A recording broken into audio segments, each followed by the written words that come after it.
Welcome back to BDTV. Right here. I hope you've been enjoying everything we're giving to you. My name is Onyeka Valentine, and today we're focusing on renewable energy and its potentials in bridging the power gap in the country. Now, we all know this already. It's no news that Nigeria's chronic electricity crisis has left millions of homes and businesses in darkness. Despite decades of reforms and investment in the power sector, it's no news at all. Also, as the national grid struggles with inefficiency and instability, tensions is shifting to renewable energy, most definitely, and is very viable, some will say. Anyways, alternative solar, wind, mini grid solutions are gaining traction, especially in underserved rural communities. But can these alternatives provide lasting solutions to Nigerians' electricity deficit? That's a big question. So in this discussion, we examine the potential of renewable energy to bridge the power gap, the challenges hindering its growth, and what it will take for Nigeria to embrace a sustainable energy future. Moving on. So our guest today, yes, is a prolific speaker, someone who understands how to make it happen, by the name Wisdom Chapp-Jumbo. He is a seasoned public analyst with extensive and experience working, in the technology area, energy access, and of course, impact investment in the government and more. Wisdom is the founder and managing director of Dublin Gray Partners, a strategic communication and public relations consultant firm dedicated to helping businesses and leaders amplify voices, build different relationships, and businesses to make it happen. He does it very well. So I will say this, and I'll say it loud enough. It's our pleasure to have you in the studio. Mr. Chapp, are you there? I see you smiling. Are you there with us? Well, we're trying so much to hear you, but we know that we will catch up with you soon. But however, while we try, I see your big smile, but I hope you can hear us. Are you there? Oh, sorry, I was muted. You were muted, so I didn't hear those great accolades you were giving to me. I was saying thank you for having me. The last name is Chapp-Jumbo. That's the name. I'm not sure you were getting it right. Yeah. So let me just get it right now. Mr. Wisdom Chapp-Jumbo. Correct. You got it. So you owe me money now for doing it very well, right? I was just kidding. All right, let's jump into this. Renewable energy in Nigeria is something that is fast growing, yes? So I want to know, what are the key reasons Nigeria has, obviously, when it comes to electricity, and where do you think this whole struggling for power and provision of electricity, whether it is renewable or whatever, how can it benefit us despite decades of reforms and investment? Thanks for that. Renewable energy offers practical, scalable, and of course, increasingly affordable solution to our energy issues. Right. And a lot has happened in the last 5 years, for example. Maybe 10 years ago, maybe back then in 2015, if you had talked about renewable energy or solar, some people will be looking at you like maybe you are crazy. The potential, we couldn't see it well enough just 10 years ago. Talk less of if you watch back 20 years back. But now, especially within the last 10 years, and if you look back the last 5 years, from COVID period, solar had become like a major, alternative for us. Right. And considering again that we have the issue of fuel prices going up every now and then, people cannot able to fuel their generators anymore. Many homes, the adoption of solar has accelerated a little bit. There's more room for more. But let me just give you like a breakdown of some of the issues where we need to look at why we need to consider alternative options like renewable energy now. So our grid capacity versus demand. Our grid will generate around 13,000 megawatts of grid of grid power. Now, out of that 13,000, unfortunately, due to infrastructural issues, we're able to only transmit about 4,500 megawatts of that what we generate. So it tells you a lot that our grid is obsolete. Long ago, we should have pack up that grid and throw it away. Like It's not serving us. We're 200 million people, and only just last year we had 12 grid collapses. And this year we now call it grid disturbance for some lack of word. So now, and also the dependence on this fossil fuel, that is our PMS, our petrol. 80% of our grid power comes from gas again. Now, the issue with gas, which of course looks like a viable option now, closer to renewable energy, is that it is lacking supply. So we're not getting enough. There are supply issues, and of course, because of the gas plants and the pipelines, they are also vulnerable to pipeline vandalism, which of course has led to our recent power issues that we are facing, just recently, if not what they are trying to manage now. So now the issue now is we have 85 million Nigerians out of these 200 million Nigerians who lack access, to grid electricity, and especially in the north and south rural areas. It's a major issue for us. Now, where does renewable energy come in? Renewable energy come in as a viable option because it is affordable, it is accessible, and we can easily scale it. For example, look at solar. We have the sun in abundance in Nigeria. There are some countries that if they have the kind of sunlight that we have, they will not even need to use their grid anymore. But in Nigeria, I don't think we've harnessed it well enough. But I would like to acknowledge that we have made progress, from where we were 10 years ago to where we were now. In 2023, we passed the Nigeria Electricity, Act of 2023 that President Tinubu signed into law when he came into office. Now, what that did for us is to help us decentralize, how we generate, transmit, and distribute power in the country. So we give the state more power. So I don't. Before I land there, before I land with this thought, I'll just say that in that law or in that act, what was included was a whole chapter, dedicated to adoption of renewable energy. I think we need to turn to that page and be able to leverage more enough on how we can adopt it, as different states can do quite a lot if they can, leverage that option and be able to adopt more renewable energy. Leverage the option. I will pick it from there. I mean, first and foremost, I like the fact that you've been able to break it down very well, knowing that a lot of people are watching and wanting to know where are the, the benefits, but more importantly, like we always say, the pros and cons. All right, so wisdom. Just to add to that, how significant do you think, Nigeria's energy access gap can be, moved left and right today? So just to rephrase that, how significant is Nigeria's energy access gap today, and which region are worst affected?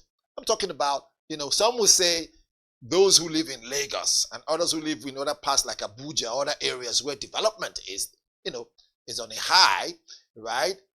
Understanding that they have a lot of companies and head offices that they operate on band A and all that stuff. Now that is just for electricity being supplied by the discos and all that stuff. But again, if I run a big business, Wisdom, and the business requires me to use the national grid and not renewable energy like solar and all that stuff, let's be honest, will I still want to rely on solar per se, or do I leave that question for later? So you answer the second one.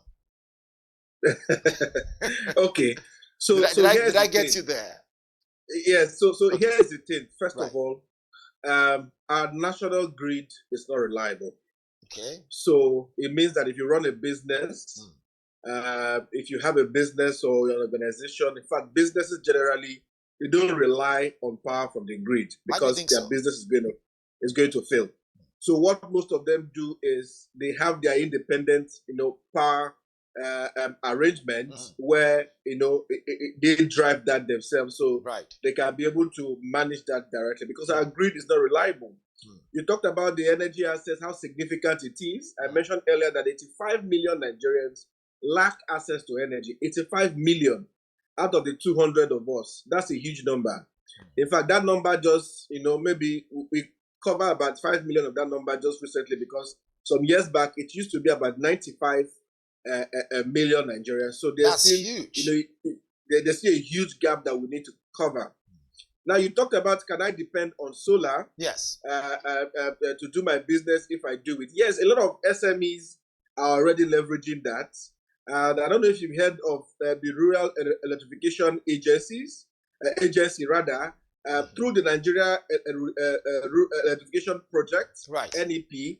They have powered hundreds and thousands of homes using solar mini grids, and SMEs are also benefiting from it. Well, now just recently, the MD of the RUE announced that some even universities, so our tertiary institutions, have also been powered using solar. So here's the point. Solar is the main, like I say, is the best alternative for businesses right now. If you run a small business, especially if you're an SME, you may need to leverage solar. And we need to, I like to kill that myth where people think that solar cannot power anything. Where I used to work before, a share company where I worked for before, the entire facility was powered by solar. From top to bottom. But hold on, Wisdom, just so the point I'm making is we need to kill that whole narrative that there are some things maybe that solar cannot power. Okay. Whatever business you run, solar has the ability and capacity to power whatever it is. And I will tell you, if you look at the gap of where this energy access is, it's not just, I don't want to pinpoint a particular area, because this 85 million gap we're having is across the country. You'll be shocked that even in Lagos, where we are now, there are many areas, if you're ready, I can take you there. They don't have power. They've never seen power for the last 3 months, 4 months, 5 months. They don't have power there. I'm sure the discos have even forgotten them. Maybe they're dealing with estimated billing issues, or they've never had power at all for quite a long time, a year or two. So even in Lagos, where you think is the commercial nerve center of the country, right, where you feel like will be covered, they're also having their own power issues. So yes, on that point, sorry to cut because of time. On that point, right, where some people, right, even those who live in Lagos, some remote areas of Lagos, like you said, or maybe the country, 3 months plus they've not had power supply. Of course, if you look at it, it could be anything, could be responsible. I'm not making a case for the government. I'm just saying, because we have to stay on the fence, you raise that up. And when we're thinking, those who are responsible for making sure power gets to them, I mean, whether or not they're going to generate their own power or whatever it is, but where there's darkness, there's bound to be criminality. Okay, so maybe whoever is watching and is responsible for making sure power goes to those communities, we begin to hold them accountable. What do you think, Wisdom? Well, I don't think it's not we lack the capacity. So that's the honest truth. Right. Even if you want to hold somebody responsible, we have the capacity. We lack the capacity rather. Okay. And maybe for even the discos that have not even been profitable for quite a long time, right, they may not have the financing, so to get maybe the electricity cables to those areas. So there are many off-grid communities. There are communities you look at in many areas like Ogun, Lagos, and even in River State. I've gone to a community in River State before when I did my field work, a couple of years back in Iche local government called Iche community. Before. Yes, in Iche local government, the Beke community. If you go there, for their entire lifetime, they don't even have any grid pole in their community, so they've never had light from the national grid in that community. What has helped that community since 2013 has been the provision of a mini grid, power supply in that community. So that mini grid is what has been supplying the community power as far back as 2013, even till date, I'm very sure. So you see, the issue is the capacity to do that, and that's why we are looking at various options. And that's why the good thing now is since we have the law, from 2023 that has been implemented, giving the states the power to do a generation, transmission, and distribution, the best they can look at now to avoid what we have as an issue, as a national issue, is to leverage, renewable energy, things like mini grids, solar home systems, and be able to provide, viable options and fund companies to provide, affordable financing options for people to leverage. That's the point now. To leverage on and hoping that companies will begin to see opportunities in those areas and not worry about, electricity being a major issue because it is epileptic in nature. All right, Wisdom, I think I'm enjoying this. We have a third one for you here, and I want to know, with everything we've said, what role can renewable energy at the moment, particularly solar and wind, play in closing Nigeria's power supply deficit? Having this in mind, that it is not cheap, judging our economy right now. I mean, can we afford to say that, renewable energy, particularly solar and wind, that plays, major roles, can close the power deficit? At the same time, can we say it can be affordable? Wisdom, you're a man of wisdom. What do you think? So you see, when we talk about solar, for example, right, what you power and what I power are different. What you need power for might be different what I need power for. Right. So depending on what you need, the financing comes from that level. And I will tell you the option that is working. And as I said earlier, many companies have different options that are working. If you are a C&I, a company and industry, Daystar Power, for example, has financing options where they can cover the upfront costs of financing, installing solar for your company, and you pay over a period of time. If you are a small business or for your residents, there are quite other companies too that provide pay-as-you-go financing options. I can mention a few. If you want to call a few of the companies, they can help you out there. That would be brand calling. And they have to pay us money. so right, they can help you out. So the point is there are financing options. Right. It's affordable. I'll give you a breakdown, for example. I have a solar in my house. Okay. And when I got the solar about a year ago, I spent maybe to power my flat. I spent quite an amount of money. Let's say about maybe 2 million naira to do that. If you are spending, now, which means that you probably have some great equipment. I should visit you sometime. So that's sometime last year, right? Or that's sometime last year. Now between last year and now, me and you know that the cost of fuel has gone up, if not 4 times. Most definitely. So if you buy a generator, so calculate the cost. You buy a generator, you fuel that generator every day depending on your usage, and then you maintain that generator depending on how you use it. For a whole year, calculate how much you must have spent, especially for fuel, to fuel that generator. And looking at the cost of fuel is not stable. Me and you cannot predict what the cost of fuel will be in the next 2-3 months, talk less of the next 6 months. As over the last 12 months, the costs have gone up maybe 3, 4, 5 times.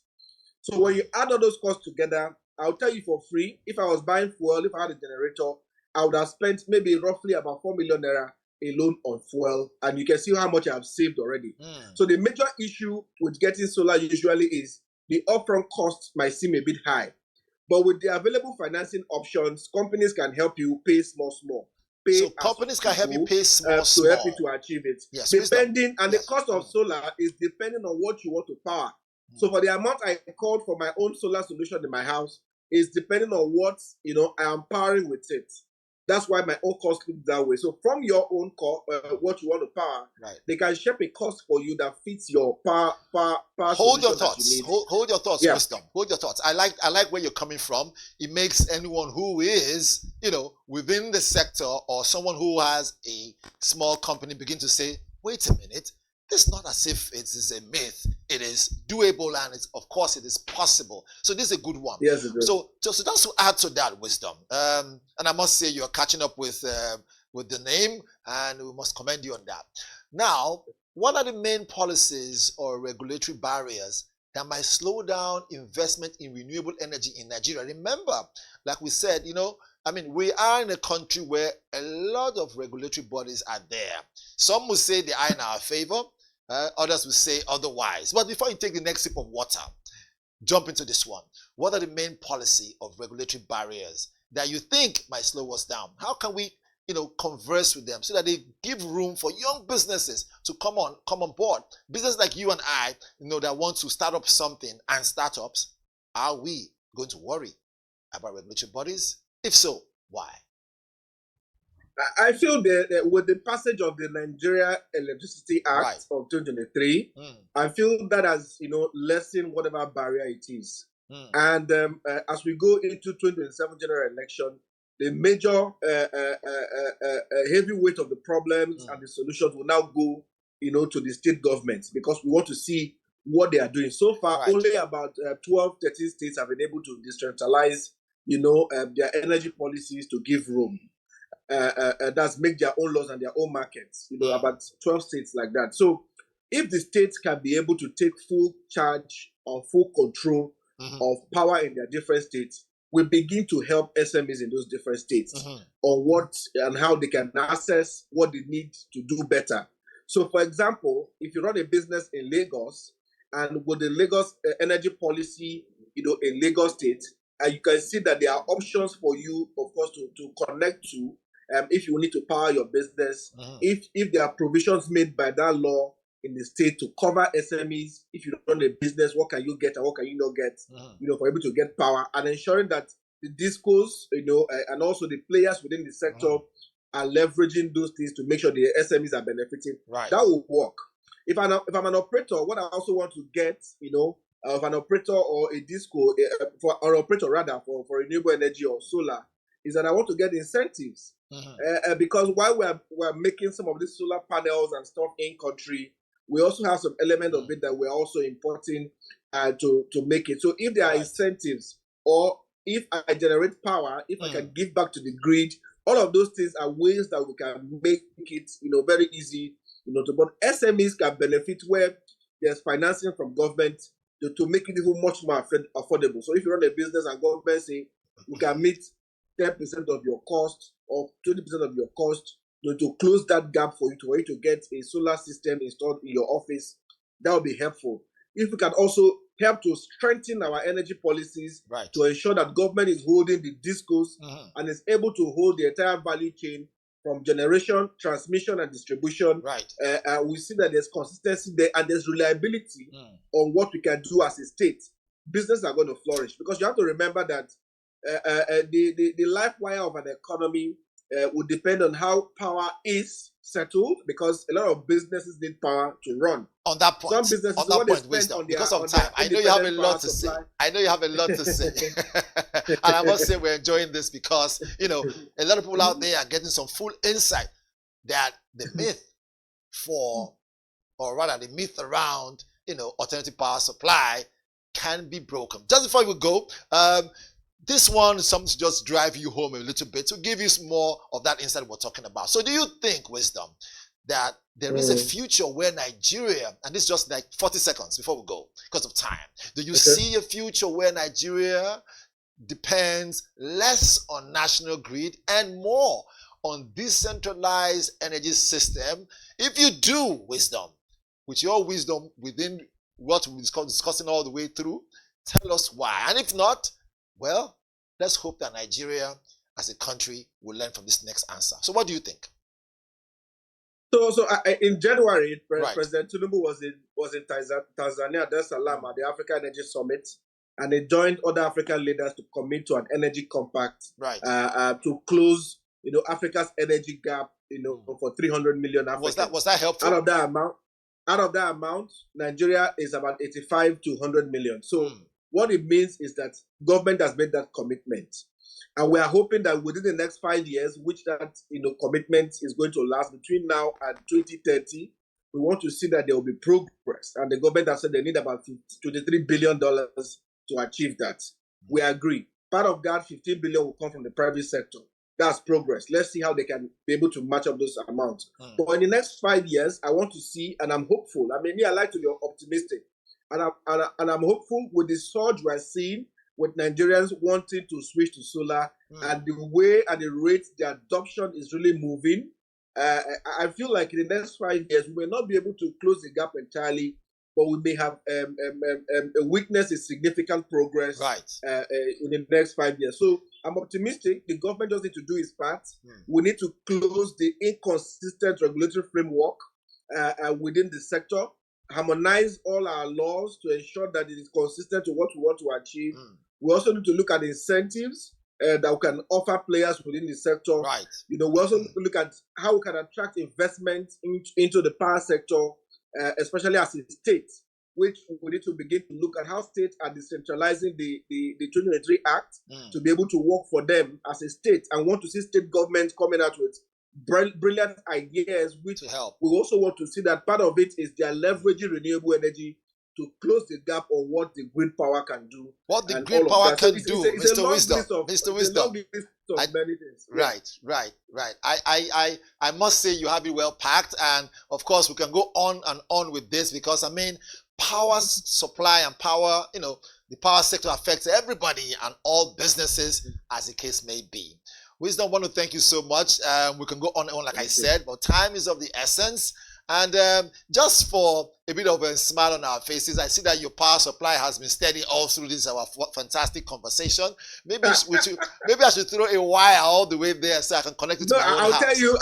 I'll tell you why in 10 seconds. Right. I'll tell you why. Right. 10 seconds. In the last couple of months, I see that there have been consistency in our grid supply. Right. I'm on band A. So so you're a big man. You're a big man then.